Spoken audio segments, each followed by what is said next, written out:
You both then assumed that responsibility.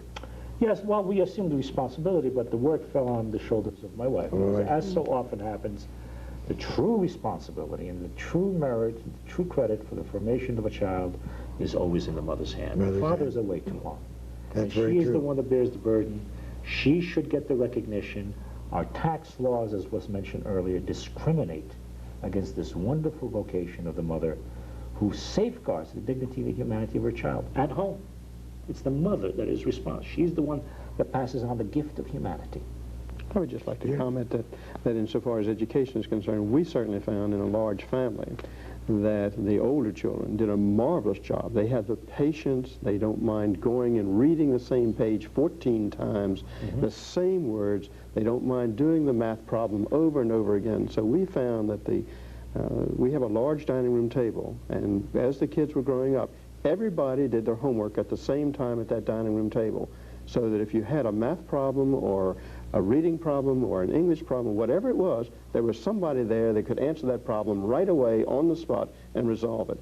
And we found it very effective. Which leads me to this question, discipline. Apparently you had discipline in order for all that to work the way you indicated.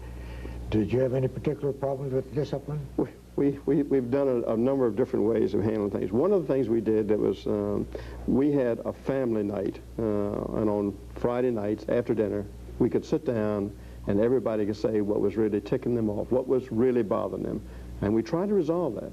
And sometimes Daddy was on the far end of that. I mean, because I usually thought that I was correct.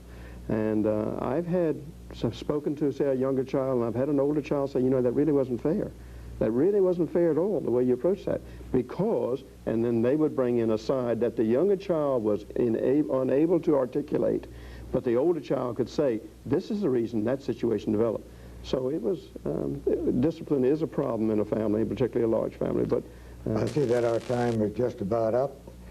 I want to take this opportunity to thank you for having come here, and this subject was very fascinating. I've learned something from all of you, and I hope that our audience out there have learned something from us and found it inspirational, and hope to meet you all again someday in the future. So I want to thank you all very kindly for having participated in what a large family is all about. Thank you and good evening.